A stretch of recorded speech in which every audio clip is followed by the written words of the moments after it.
Hey guys, Brian here with the fourth video of the Buddha's Eightfold Path.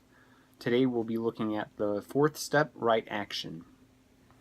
And again, I'll be referring to notes, to Bantaji's book, Gene Smith's book, and some classical Buddhist scriptures. So right action, just like right speech, follows right thought. Our intentions are where our speech and actions, arise from. In the Digha Nikaya, the Buddha states that right action is refraining from taking life, refraining from taking what is not given, and refraining from sexual misconduct. Now, these 3 points happen to be 3 of the 5 precepts that we'll be looking at. The 5 precepts are kind of training guidelines specifically for lay practitioners. The monks have huge rules, a huge list of rules. These 5, though, can be taken as lay vows, sometimes called pratimoksha vows. These 5 precepts we'll look into, but they're not thou shalt not rules. Really, they're more training principles to help support our practice. They're not Buddhist inventions. They're really looked at as universal principles of skillful actions. The Bantaji explains that these 5 precepts are not dead set rules. They're examples. They're broad examples. He says these abstentions should be understood not only in a limited way in terms of keeping precepts, but also as a broad guide for higher ethical behavior. And in the Dhammapada, verse 129 says, all living beings fear violence, all living beings fear death. Comparing oneself to another, don't cause harm, don't kill.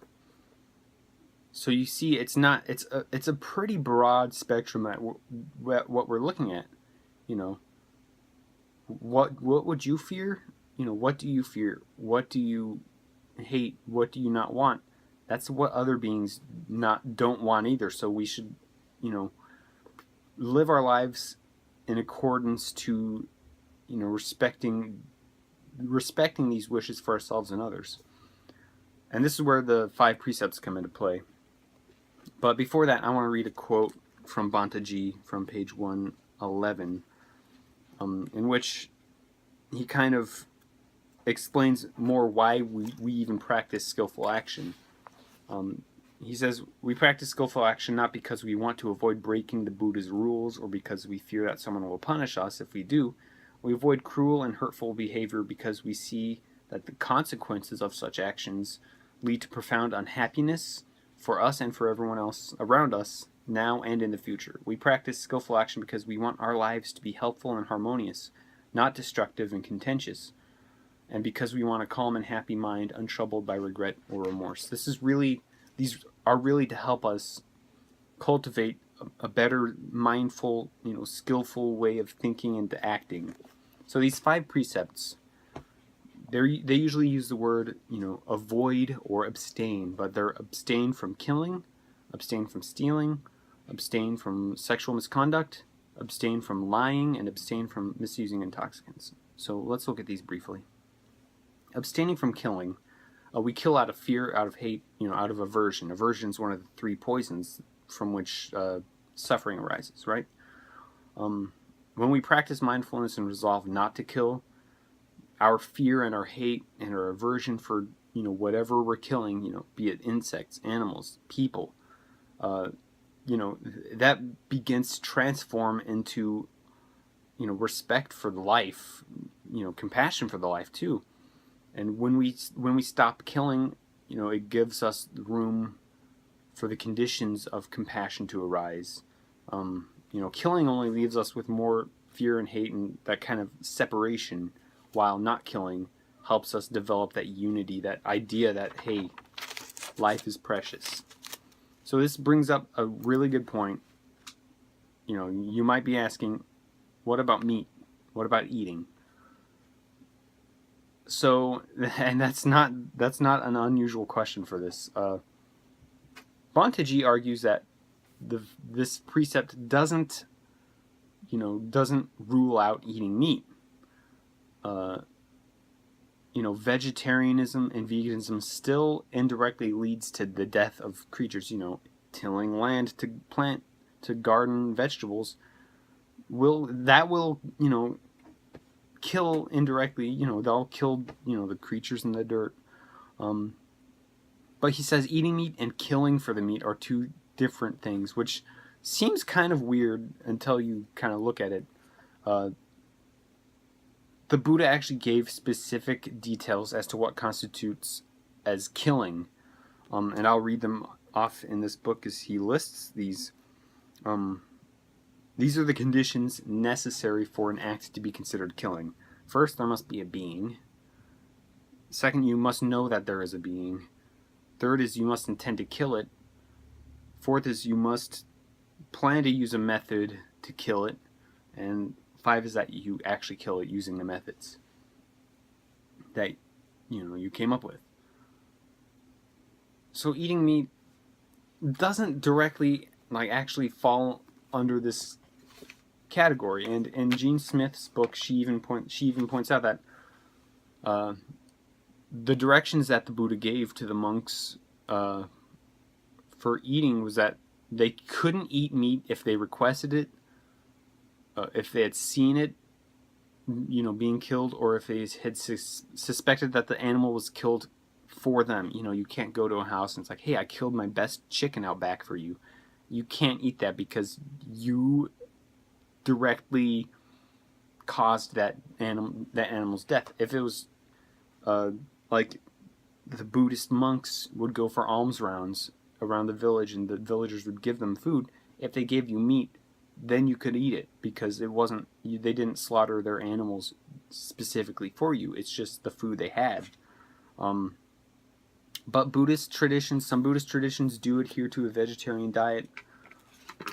Buddhists do, I do, Bhante does, but it's not a prerequisite for not killing. So you can see a lot of it depends on the intentions behind it. So yeah, it is what it is. The second is abstain from stealing. Stealing, this is a pretty obvious one. Stealing stems from greed, from our attachment, envy. And it's not necessarily material. It could be, you could be stealing credit for something, someone else's idea. You could think of a lot of ways in which you steal. But Bhante points out that refraining from stealing, we don't refrain from stealing specifically for, other people. He actually says in his book, practicing this is really to make our lives happy. If we break them, misery is sure to follow. If we steal, that's not good. Happiness requires peace of mind and a clear conscience. So if we steal, we don't have a clear conscience. We don't have that peace of mind. Do not think you are refraining from stealing to please the world. You are doing so for your own contentment now and in the future. And as we go beyond the coarse level of struggling against any form of stealing, we begin to refine our consideration for others' needs and become less self-centered in the way we regard material things. Using the rule against stealing as a guide, we become less envious of other people's possessions or good fortune. Instead, we discover appreciative joy and rejoice in other people's happiness. And also, this, to me, practicing abstaining from stealing, you'll cultivate appreciation and respect for others and joy for others, but you'll also begin to, I think, cultivate generosity. I think that's kind of automatically built into that. So the third one is abstaining from sexual misconduct. Bhante in his book is quick to point out that this precept does not only refer to sexual misconduct, but also abuse of the senses, sense pleasures. As far as specifically sexual misconduct goes, the Buddha said that sexual misconduct includes non-consensual sex, rape, manipulating someone to have sex against their will, animals children, married or engaged people. But Bhante Ji also, as I said earlier, points out that it's seeking sense pleasures, and it's usually motivated by lust, by craving. And so with this kind of craving motivation, you can fulfill your sense desires 1,000,000 times, but you only want it 1,000,001 times. All these pleasures that we seek are impermanent, and so when they vanish, when they fade away, when they go away, when you're done, sooner or later you're going to crave them again. There's no ultimate piece of cake. And it's been pointed out, and I think this is a really good point to make, is that the pleasure we receive from acquiring our desires really doesn't come from the thing we desired. Almost all the time, almost every time, it actually comes from the momentary relief from that craving. The pleasure comes from not craving it momentarily, but once it's gone, we crave it more. So that piece of cake, you're not eating the piece of cake. The cake's not giving you the pleasure. It's the lack of craving the cake. And we have this misguided idea that if we get what we are craving, the craving goes away. It goes away momentarily, but it'll come back. And Bhante Ji uses the analogy of poison ivy. You get a poison ivy rash, you scratch it, momentarily it goes away, but you spread it, it gets worse, it's coming back. So this precept's really about restraint. Restrain from scratching the poison ivy itch, and it'll help. You need, obviously you might need ointments for the poison ivy, which is what the Dharma is supposed to be. The Buddha's like, this is a prescription for this, for this itch. Now, abstaining from sexual misconduct does not require celibacy unless you're a monk, but that's a whole nother story. But there are definite circumstances to avoid, in order to practice abstaining from sexual misconduct. The fourth one, abstaining from lying, simple. It's everything under this one falls under right speech. So go back and watch right speech if you want a clarification on what abstaining from lying is. The fifth one is abstaining from intoxicants. Now, this one developed from the idea that, intoxicants will only cloud your judgment and probably lead to breaking one of the other precepts. This doesn't outright ban intoxicants. Mild use of alcohol isn't a no-no, but it's discouraged because one drink will lead to another in many cases. And I've heard it before that why would we want to seek out these intoxicants that will distort our view of reality when our view of reality is already distorted enough? Why would we want hallucinogens when we're already hallucinating? So these precepts still kind of seem thou shalt not-ish, so to speak. But I wanted to bring up a really, really good interpretation, a really good translation by Thich Nhat Hanh. He did the 5 mindfulness trainings, and you can find them on his website. I'll put a link down below, but at plumvillage.org. And Thich Nhat Hanh is this Zen Buddhist from Vietnam, and I think he lives in France now, but he took the 5 precepts and changed them into kind of a positive declaration of mindfulness training. And so we can look at these shortly. Abstaining from killing, he changes to reverence for life. Abstaining from stealing, he changes to true happiness. Abstaining from sexual misconduct, he changes to true love. Abstaining from lying, he changes to loving speech and deep listening.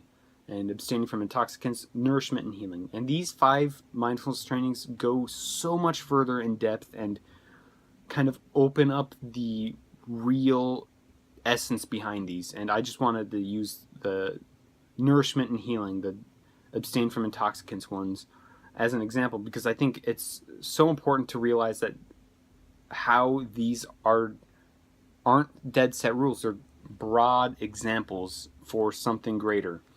So, nourishment and healing, avoiding intoxicants. He says, aware of the suffering caused by unmindful consumption, I am committed to cultivating good health, both physical and mental, for myself, my family, and society by practicing mindful eating, drinking, and consuming.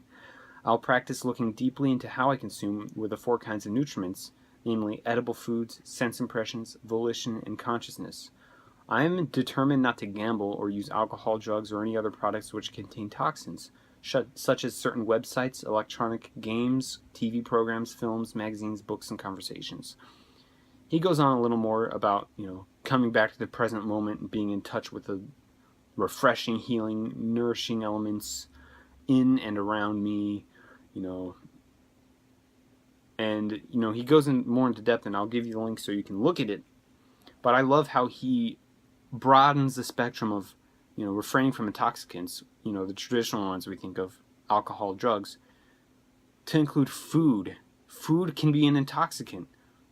TV, films, conversations, books, electronic games, websites. He, hits the nail on the head with this, because all of those can be intoxicating and can hurt our view of what's actually going on. It can distort our mental perceptions of things.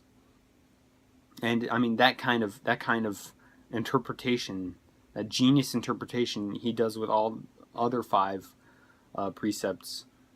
And I highly, highly, highly recommend looking at this list, because it puts the 5 precepts into a more relatable way, and even a more positive, more encouraging way. And so I'll definitely put the link in the description. It's well worth looking at. But I think that really covers it. I know this is almost 20 minutes long. It was a very, very deep step on the Eightfold path. So next time we'll be looking at right livelihood. Thank you for watching, and I hope you act skillfully.